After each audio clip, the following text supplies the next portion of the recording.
네, 감사합니다. 우리 함께 하나님 말씀 보겠습니다. 베드로후서 2장 1절부터 3절까지입니다. 베드로후서 2장 1절부터 3절까지.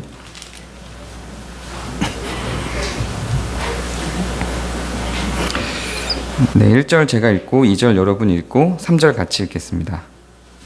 그러나 백성 가운데 또한 거짓 선지자들이 일어났었나니 이와 같이 너희 중에도 거짓 선생들이 있으리라. 그들은 멸망하게 할 이단을 가만히 끌어들여 자기들을 사신 주를 부인하고 임박한 멸망을 스스로 취하는 자들이라.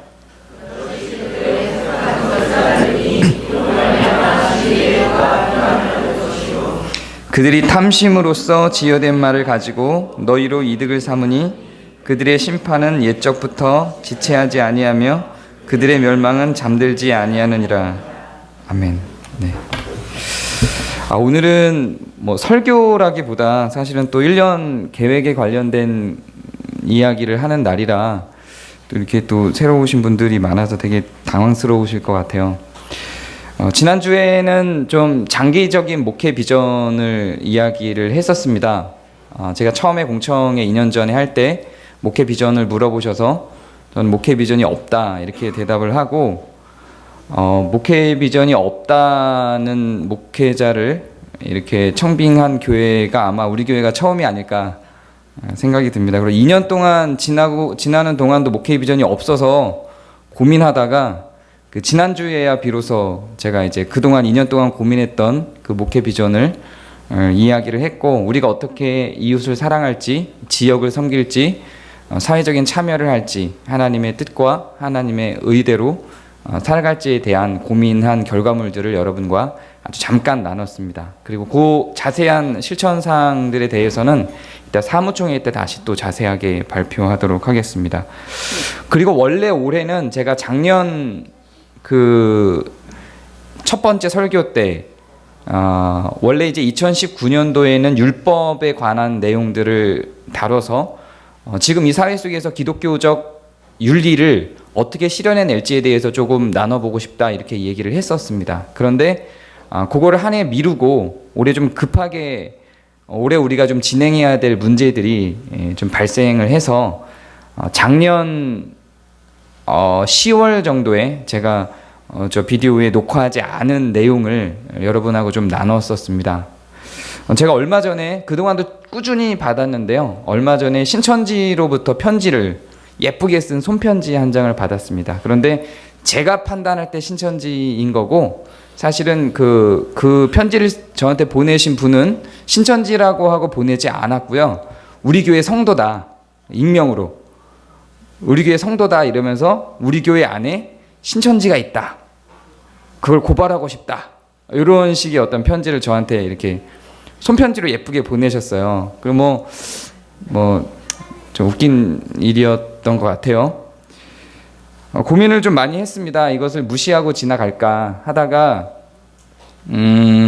올 한 해는 신천지에 관련한 반증 설교를 좀 해야 되겠다. 그 편지가 사실이라 할지라도, 사실이든 아니든, 사실이라면 어쨌든 있는 거고, 또 아니면 우리 교회를 분열시키기 위해서 외부에서 신천지가 보낸 편지라면 그도 마찬가지로 내부에는 없다 해도 우리 교회에 신천지가 관심을 갖고 있고, 그 편지 내용을 보면 우리 교회에 대해서 상당히 자세한 정보를 갖고 있거든요. 그 편지 내용을 보면. 그래서 어떤 형태로 그것들을 취했는지 모르죠. 카페를 보고 알았을 수도 있고, 실제로 안에 있을 수도 있고, 아니면 잠깐 거쳐갔을 수도 있고, 여러 가지 추론할 수 있는 내용이 있습니다. 그래서 고민을 하다가 제가 내린 결론은 없는 듯 지내자, 그리고 상관없이 지내자, 그리고 그것과 상관없이 사랑하자. 그 이유에 대해서는 이따가 설교를 통해서 잠깐 나누게 될 거고요. 그리고 그러나 그들과 우리가 어떻게 다른지에 대해서는 정확하게 반증해내는 지식은 갖자. 그리고 나서 판단은 여러분들에게 맡기자. 이렇게 결론을 내렸습니다. 제가 자신하는 바, 우리가 갖고 성경에 기록하고 있는 내용이 결코 신천지보다 부족하지 않으며 신천지가 갖고 있는 논리나 진리보다 훨씬 더 탁월하다는 것을 자신 있게 소개할 수 있기 때문에 충분히 이 안에 혹시 있든 혹은 외부에서 신천지가 우리 교회에 관심이 있든 우리가 얼마든지 그것들을 변증해낼 수 있고 또 설득해낼 수 있고 또 그 실력을 저만이 아니라 여러분도 좀 같이 갖고자 하는 마음에서 올 한 해는 신천지 반증 설교로 1년을 좀 보내고자 합니다. 그럼 여기서 좀 질문이 생기게 될 겁니다. 과연 그러면 우리가 이단을 어떻게 대해야 하는가? 이단을 혐오해야 하는가? 미워해야 하는가? 경계해야 하는가? 아니면 그들도 우리의 사랑의 대상일까? 기독교가 사랑의 종교라고 하는데 성경은 왜 이단에 대해서는 유독 혐오적인 방향으로 끌고 가는가 하는 부분에 대해서 조금 고민을 해야 될 필요가 있다고 생각합니다. 오늘 우리가 읽은 내용을 보면 이단을 경계하도록 요청을 합니다. 사실은 다른 성경을 보면 이단에 대해서 이야기를 할 때 오늘 본문 말고 다른 본문을 보면 이단들이 왔을 때 일방적으로 처음부터 그들을 경계하라고 가르치지 않습니다. 처음에는 그 이단들에 대해서 오히려 두세 차례 하나님의 말씀 안에서 경계를 시키고 그들이 우리와 하나 될 것을 요청하도록 하는 내용들이 있습니다. 그리고 그들이 그것들을 우리와 친구 되도록 하는 요청을 거절하고 거부했을 때 그때 나오는 반응이 오늘 우리가 읽은 이 내용입니다. 여기를 보면 그들은 탐심으로써 거짓말을 지어낸 자들이라고 이야기를 합니다. 그리고 탐심으로써 거짓말을 지어냈기 때문에 우리가 경계해야 된다라고 하는 것이 오늘 우리가 읽은 그 성경의 내용입니다. 그런데 이런 내용들이 성경에 있을 때마다 우리는 좀 깊은 딜레마에 빠집니다. 과연 성경이 왜 사랑하도록 가르쳐 놓고 이렇게 경계를 요청하는 내용도 동시에 갖고 있는가? 이단은 어떠한 존재이고 어떠한 대상들이기 때문에 우리는 이렇게 경계를 해야 될 필요가 있으며 성경은 사랑보다 이단에 대해서는 특별히 이렇게 경계에 대한 조치를 취하고 있는가 하는 부분들을 조금 나눠봐야만 할 것 같습니다. 여기에서 이단에 대해서 이야기를 하려면 불가피하게 타종교에 대해서도 조금 언급을 하고 지나갈 수밖에 없다고 생각합니다. 타종교하고 이단은 기본적으로 조금 다른 색깔입니다. 우리는 이단도 타종교도 물론 기본적으로 궁극적으로는 사랑의 대상인 것이 분명하지만 취해야 할 자세는 굉장히 많이 다릅니다. 타종교가 우리와 다름 혹은 조금 더 좀 안 좋게 표현하면 무지에서 출발한 것이라고 본다면 이단은 거짓, 속임수에서 출발한다고 보게 됩니다. 저는 석사과정에서 종교학을 전공을 했고요. 그리고 그 종교학에서 내리고 있는 정의에서도 마찬가지로 다른 종교들을 악으로 표현하지 않습니다. 서로 종교 간의 대화를 요청하기도 합니다. 그러나 이단은 악으로 표현합니다. 종교학에서의 이단은 이단이라는 말을 사용하지 않고 그건 성경적 표현이고 유사 종교라고 이야기를 합니다. 흉내내고 있다라는 이야기입니다. 본질을 흐리고 있다라고 하는 이야기입니다. 그럼 과연 그것이 악이라고 볼 수 있는가? 각 종교들은 각자의 목표를 갖고 있습니다. 어떤 사람들은 돈을 버는 게 목표가 되어서 종교를 찾기도 합니다. 그러면 그 돈을 벌도록 가르치는 곳을 가면 되죠. 그래서 부적을 300만 원짜리를 사고 그 부적을 지니고 다니면 사업이 잘 되도록 하는 종교들이 있죠. 그런 종교를 가면 되는 겁니다. 거기에서는 그 무속신앙에서는 그것을 표방하고 있고 그것을 속이지 않고 자신들의 정체성을 그렇게 드러냅니다. 그것 자체로 우리는 악하다고 이야기하지 않죠. 누구를 속이지 않기 때문에. 물론 이제 그것이 맞다라고 가정할 때 속이지 않는다는 얘기죠. 300만 원짜리 부적을 샀는데도 불구하고 내 사업은 흥하지 않았어. 그럼 나는 속았어. 이렇게 생각할 수 있으니까요. 그것도 속았다고 볼 수 있는 사람도 있지만 어쨌든 학문적으로 볼 때 그들은 자기네들의 정체성을 확고히 하고 있습니다.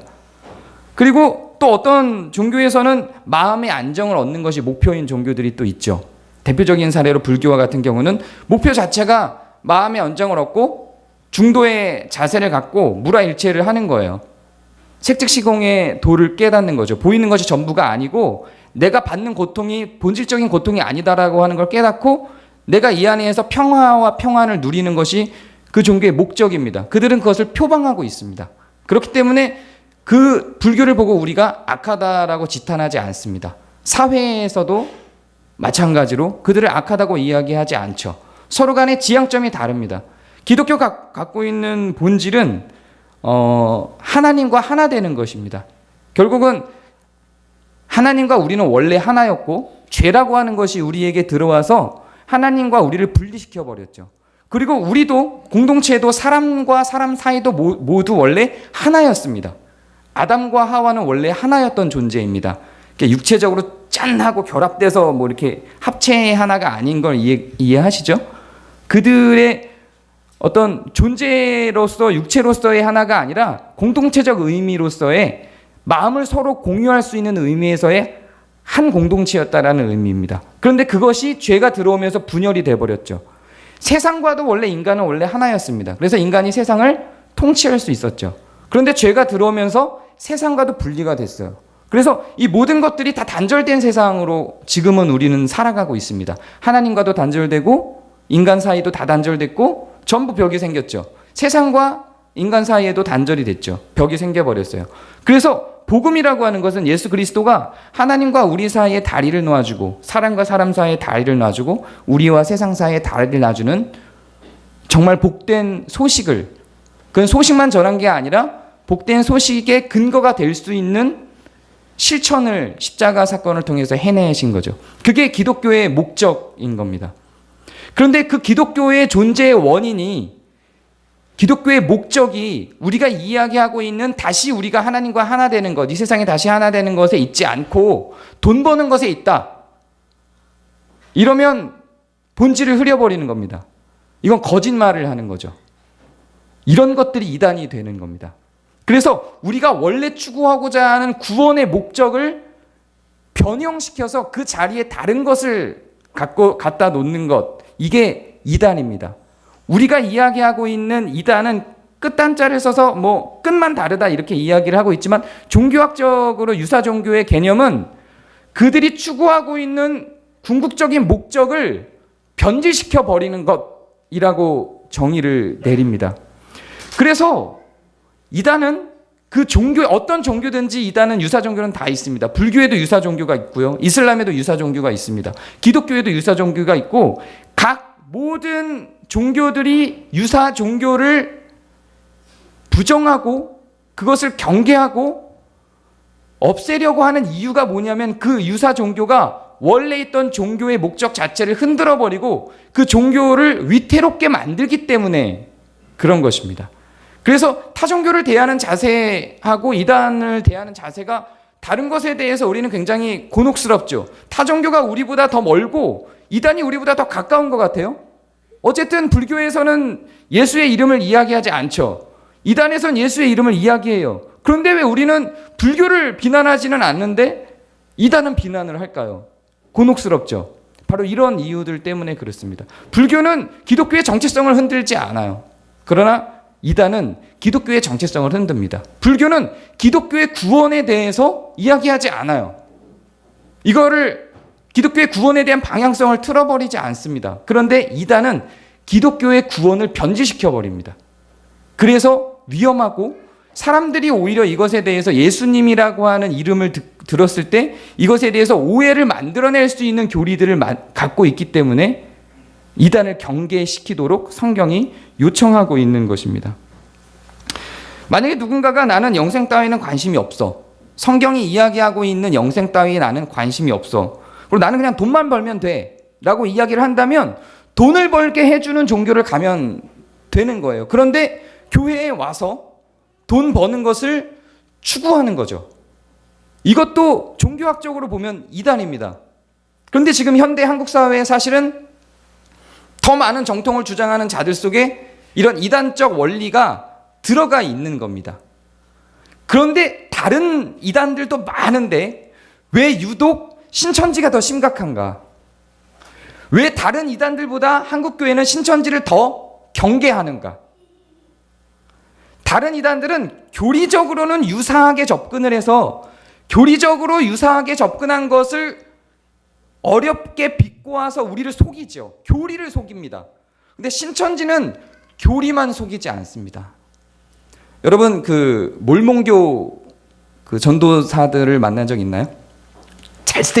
꼭 잘생겼어요. 반드시 키가 커요. 검은 옷을 입고 명찰을 딱 짜죠. 그리고 그 명찰 안에 마릴 성도의 교회라고, 그리스도 마릴 성도의 교회라고 딱 붙여요.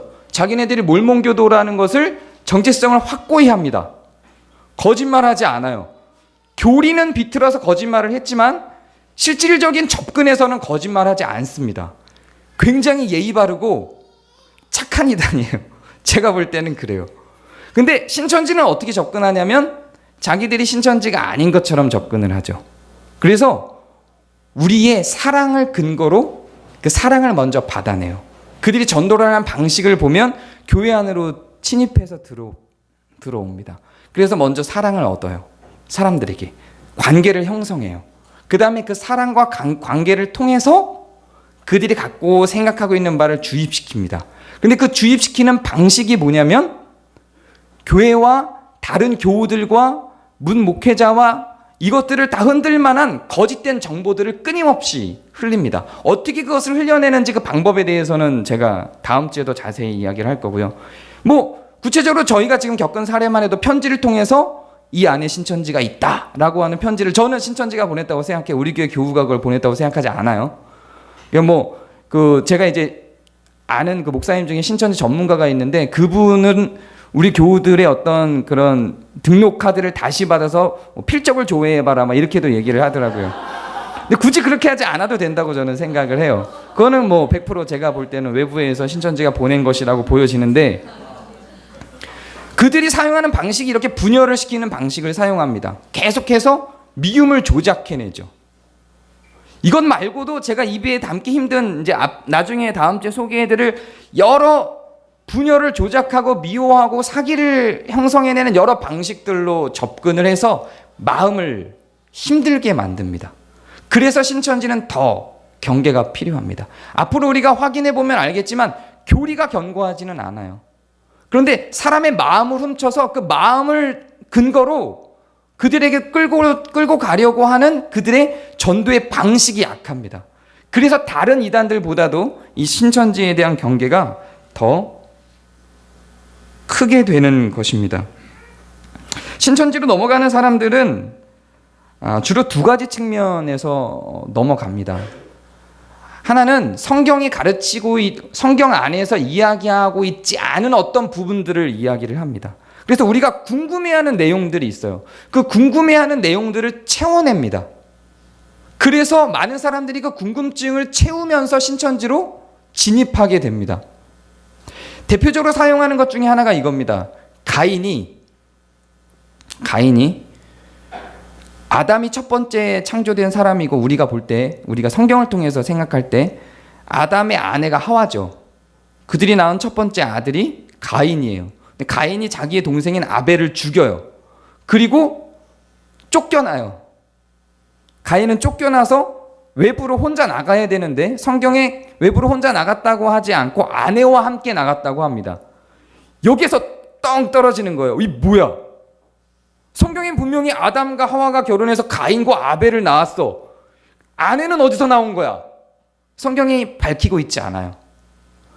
제가 늘 이야기하고 제가 추구하는 자세는 성경이 가는 데까지만 가고 말하지 않는 것은 말하지 않는 것이 좋다 라고 저는 생각을 하는데 신학자들은 성경에 말하지 않는 것도 궁금하니까 필연적인 추론을 해냅니다. 그래서 여러 가지 추론을 하죠. 그 여러 가지 추론 중에 제가 그래도 그냥 좀 괜찮다고 받아들일 만한 추론이 성경은 기본적으로 그 성경 기록될 당시에는 가부장적인 사회였고 남자 중심적으로 기록했기 때문에 딸을 낳은 것은 기록하지 않았다. 그래서 가인과 아벨만 기록했지만 사실은 여러 딸들이 있었다. 그래서 근친상간이었다. 이렇게 가는 거죠. 그래서 근친상간 그러니까 지금은 끔찍하지만 태초에 사람이 있었으면 그때는 근친상간이 있을 수밖에 없지 않았겠어요? 어쨌든지 간에 그래서 누이를 아내 삼아 데리고 나가는 것이다. 이렇게 추론하는 게 여러 필연적 추론이 있는데요. 그 여러 필연적 추론 중에 이것이 저는 그냥 이것도 받아들이지 않아도 상관없어요. 성경에 없으니까. 근데 이게 그래도 그나마 좀 받아들일 만하다고 저는 생각을 해요. 그런데 이제 이렇게 구성해내는 사람이 있습니다. 아담이 첫 번째 사람이라고 하는 의미는 죄를 지은 첫 번째 사람이다. 죄를 지은 첫 번째 사람이다. 아담 이전에도 사람이 있었다. 죄를 지은 첫 번째 사람에 그 이전에도 많은 사람이 있었다. 죄를 지은 첫 번째 사람이기 때문에 죄를 짓지 않은 다른 사람들이 있었다. 이해가 되시죠? 그러면 아담의 후예들은 죄를 지었지만 아담 이전부터 있었던 사람들은 죄를 지었지 않았기 때문에 그들에게는 또 자녀가 있었다. 그 어떤 자녀들과 가인이 결혼해서 나가는 것이다. 이렇게 추론을 하는 거예요. 뭔가 만약에 그렇다면 가능성이 있죠. 그런데 아담 출현 이전에 죄를 짓지 않은 누군가가 있었다는 성경에 없죠. 이거는 성경에 있는 근거를 갖고 필연적 추론을 해내는 게 아니라 없는 어떤 사실을 하나 그냥 다시 만들어내는 거죠. 이런 방식으로 이단이 시작이 됩니다. 다시 하나를 만들어냈어요. 여기서 끝나지 않아요. 그러니까 그 죄를 짓지 필연적 추론에 또 다른 추론을 하는 거예요. 만들어내고 그 만들어낸 근거로 또 추론을 하는 거죠. 아담 이전에 사람들이 있었기 때문에 그 사람들은 타락하지 않았으니까 그들의 후손들은 타락하지 않은 채로 의인으로서 유지하고 있는 사람들이 있다. 그 후손 중에 적통이 이만이다. 이렇게 가는 겁니다. 이해가 되시나요? 이렇게 해서 성경이 왜곡이 되는데 어떻게 왜곡이 되냐면 필연적 추론으로 궁금한 것을 메꿔내는 데에서만 끝나지 않고 새로운 사실을 하나를 만들어내고 그 새로운 사실을 만든 걸 통해서 성경이 해결하고자 했던 핵심 키워드를, 즉 구원이 그리스도께 있다라고 하는 핵심 키워드를 이만희로 대치시킬 수 있는 새로운 근거를 만들어내는 거예요. 이렇게 이단이 탄생을 하는 겁니다. 그런데 그동안 가인의 아내는 어디서 온 거지? 가인의 아내는 누구였지? 성경이 밝히지 않고 있는 것을 궁금하던 사람은 이렇게 추론, 필연적 추론의 또 다른 추론을 통해서 만들어내진 결과물들을 보고 마음이 혹할 수밖에 없어요. 그래서 확 빨려 들어가는 겁니다. 신천지가 이런 방식으로 궁금해하는 여러 가지들을 해결해 주기 때문에 사람들은 많이 이단에 빠집니다. 이게 한 측면이에요. 그렇기 때문에 우리는 우리가 갖고 있는 본질적인 정체성, 진짜 성경이 말하는 것이 무엇인가, 기독교가 무엇인가에 대해서 알지 않으면, 정확한 해석에 대해서 알지 않으면 이렇게 빠져 들어갈 수밖에 없습니다.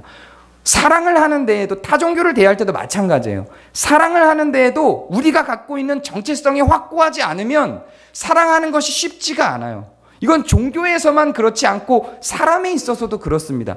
내가 나를 온전하게 사랑하고 내가 나로서 내가 누구인지를 정확하게 파악하고 내가 권요셉이 권요셉을 사랑하고 권요셉의 정체성을 확고히 하고 나를 잘 알지 않으면 내 아내를 사랑하지 못해요. 내 자녀 사랑하지 못합니다. 다른 사람을 사랑할 수 없어요. 다른 사람을 사랑하기 위해서 가장 먼저 우선되어야 할 게 뭐냐면 나를 아는 거예요. 우리 그 심리학 박사님이 두 분이나 계신데 맞죠? 네, 나를 알아야 그 다음에 다른 사람을 사랑할 수 있어요. 기독교도 마찬가지입니다.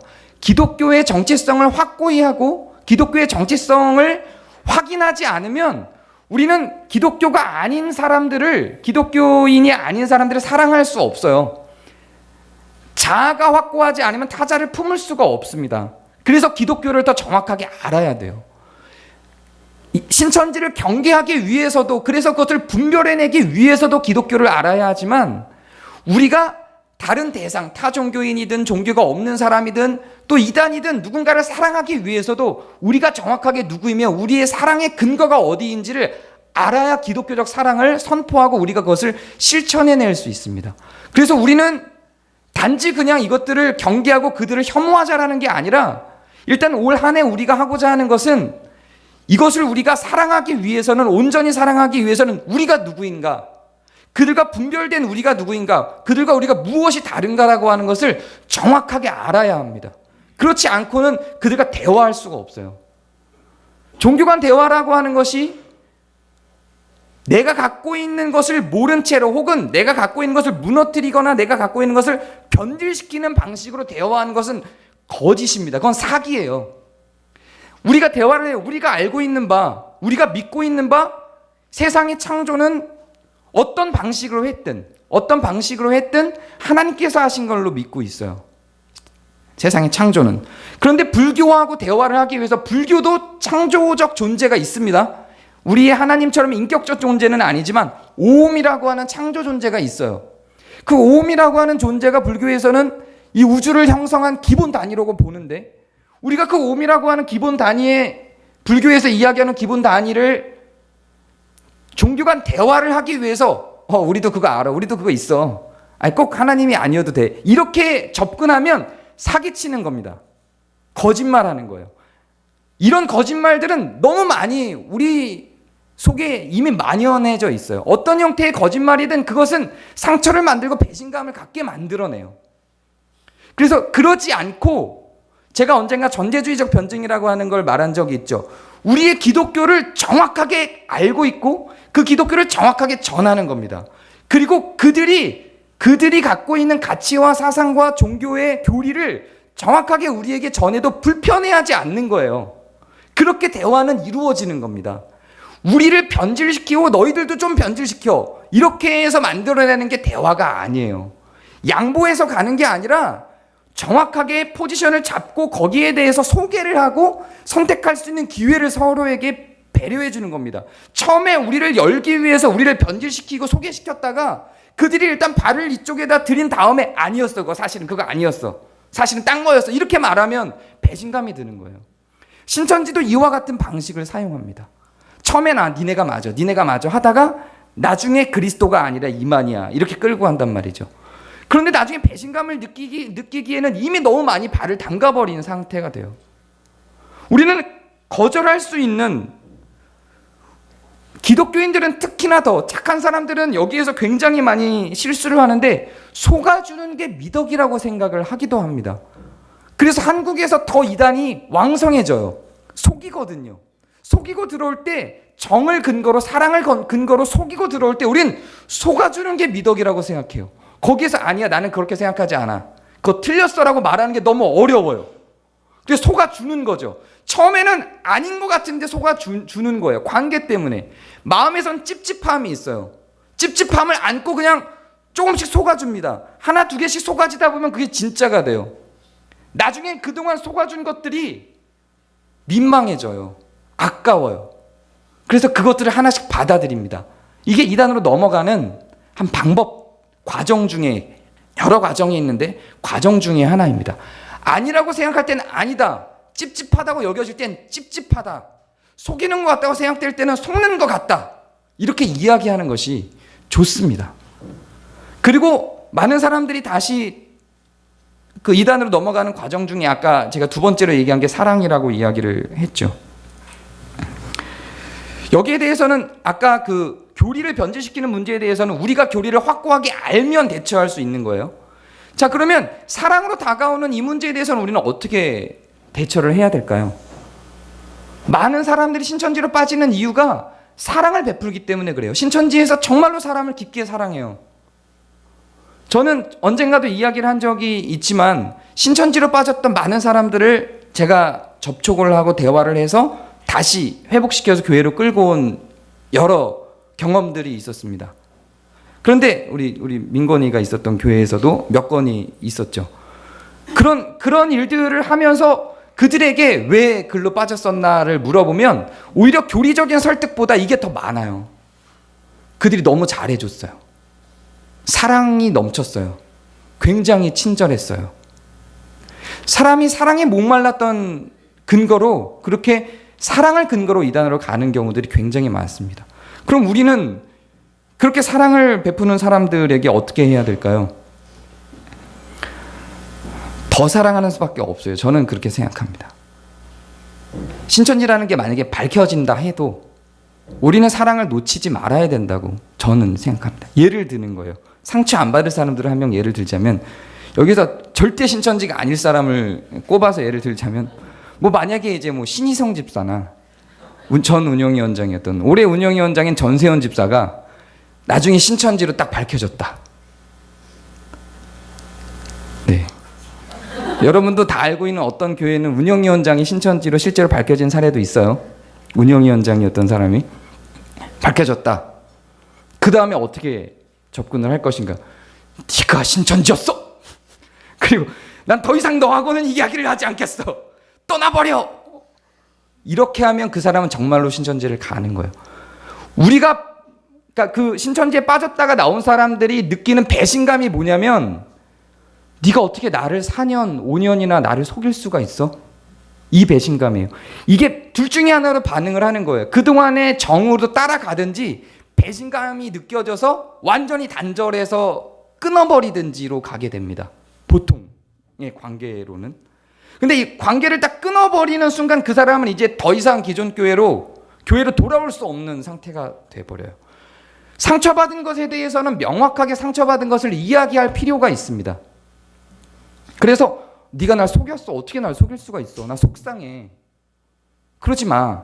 이렇게 우리가 평범하게 관계 속에서 제가 만약에 여러분을 신천지가 아닌데 속였다고 가정해봐요. 그럼 저한테 어떻게 하시겠어요?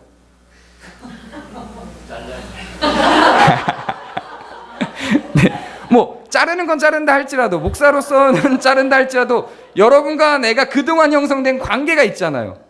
그거 어떻게 할 거예요? 다시는 안 볼 거예요? 그러진 않을 거예요.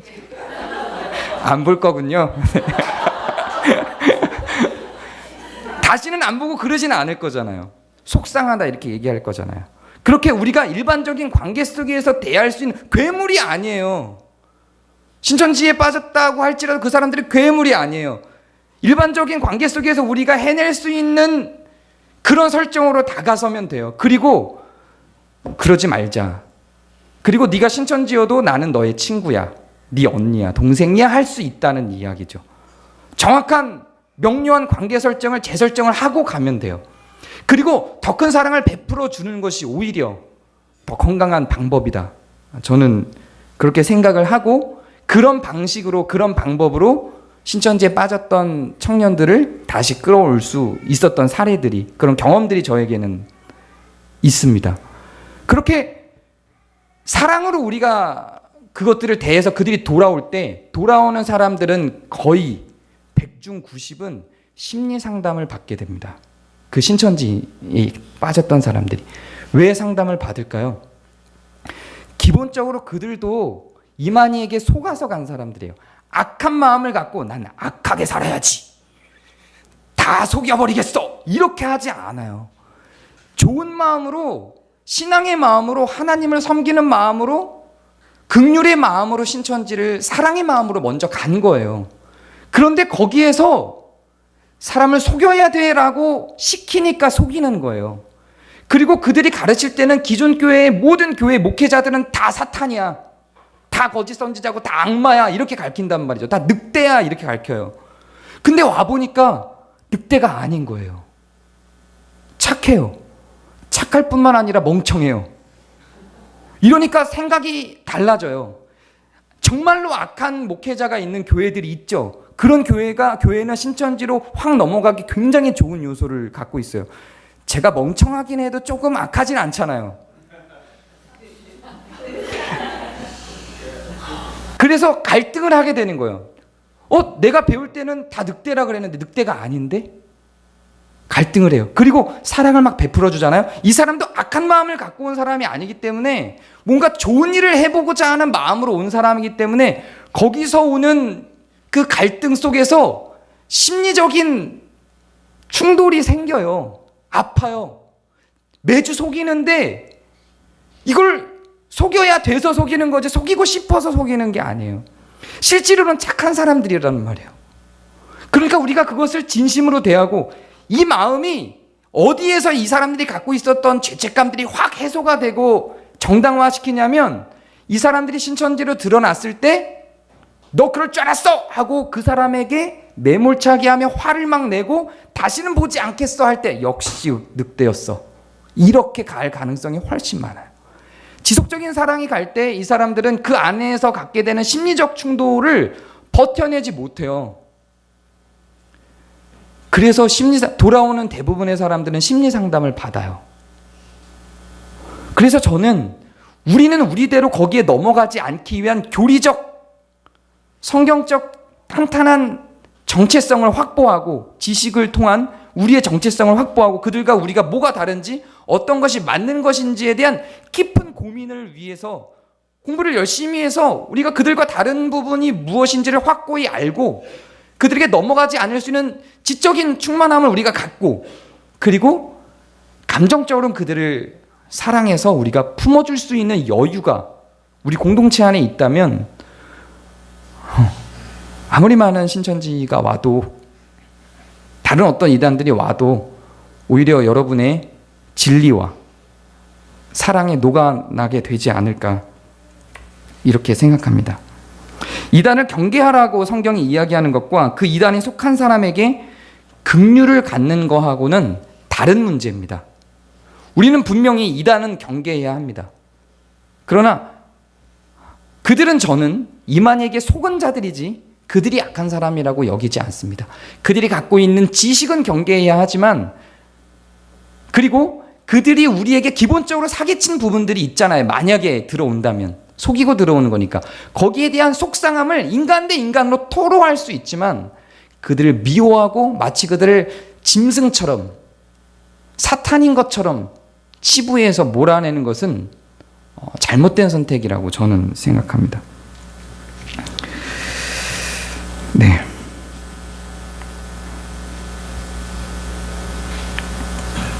만약에 그러지 않을 거라고 생각하지만 만약에 저는 어떤 신천지에 제가 페이스북에 제가 공부했던 자료를 올렸죠. 저 신천지 공부를 굉장히 많이 했어요. 그 신천지 대학 6개월 코스가 있거든요. 사역자 코스까지는 안 했는데 6개월 코스 대학 코스를 제가 다 했습니다. 교재 원래 그 제가 올려드린 자료 그 다음 자료들을 보면 제가 뽑아낸 자료들에 다 도장에 찍혀 있어요. 외부 유출 금지. 어디 장막 성전 외부 유출 금지. 외부 다 제가 갖고 있는 자료엔 그게 다 찍혀 있어요. 그거를 제가 외부로 유출을 해서 이제 신천지에서 나온 청년이 저한테 다 자료를 제공을 한 거예요. 저하고 얘기를 통해서 그들이 갖고 있는 교리가 틀렸다는 것을 확인하게 되고 자기가 어떻게 속았는지를 확인한 다음에 신천지에 나올 때 자기가 공부했던 자료들을 다 갖고 와서 저한테 넘겨줬고요. 거기에는 전부 다 외부 유출 금지라는 도장이 다 이렇게 찍혀져 있습니다. 그래서 그거를 틈틈이 공부를 했고 거기에 대한 문제가 뭔지를 조금 연구를 좀 했어요. 그리고 그 신천지를 전문적으로 신천지에서 나오신 분들을 전문적으로 목회하시는 목사님이 제가 지인이 있는데 그분에게 그 반증 자료들을 갖고 공부를 조금 심도 있게 진행을 했습니다. 그래서 누가 어떤 신천지가 와서 이야기를 하든 저는 설득할 자신이 있어요. 최소한 그분이 어떤 관계를 통해서 설득이 안 된다 할지라도 최소한 방어막을 구축하고 갈등하는 사람에게 그들이 틀렸고 성경이 맞다라고 하는 것을 변증해 줄 수 있는 지식적인 자신은 있습니다. 그러니까 갈등이 되실 경우에는 저한테 물어보세요. 물어보세요. 절대 사탄 취급하지 않아요. 경계하지 않습니다. 그리고 제가 늑대는 아니거든요. 그러니까 믿고 그냥 물어보시면 되고 또 제가 누누이 계속 얘기하듯이 여러분 이 설교 하나만으로는 충족되기 힘듭니다. 그러니까는 더 많은 곳에서 성경 공부하시고 외부의 성경 공부들을 많이 하셔도 좋고 그걸 통해서 충족을 받으실 수 있다면 받으시는 게 좋다라고 이야기를 수차례 했죠. 신천지든 뭐든 외부에서 하는 성경 공부를 제가 막지 않죠. 근데 신천지에서는 성경 공부하는 것을 숨기게 하거든요. 대부분의 교회들은 그걸 막죠. 막으니까 숨기게 하는데 우리는 막지 않아요. 가서 얼마든지 배우고 저에게 와서 물어보라고요. 같이 토론해 보자는 거죠. 막지 않는데 숨기라고 요청을 한다면 문제가 있는 거겠죠? 그렇죠. 여러분들이 그것들은 곰곰이 생각하면서 어떤 것이 적정한 수준인지 판단을 좀 해주시기 바랍니다. 오늘 설교가 아니고 올 한 해 우리가 무엇을 할지에 대해서 고민을 하고 제가 올 한 해의 그 설교 일정을 발표하는 날이어서 좀 지루한 이야기였을 거라는 생각이 좀 듭니다. 그래서 좀 죄송하게 생각을 합니다. 같이 기도하는 마음으로 올 한 해를 좀 같이 이렇게 지내가면 좋을 것 같고요. 우리가 갖고 있는 성경의 정체성을 토대로 내년부터는 더 실천적인 그 이웃사랑을 향해서 어떻게 달려갈 것인지에 대해서 좀 더 고민을 해보도록 하겠습니다. 제가 기도하고 마치겠습니다.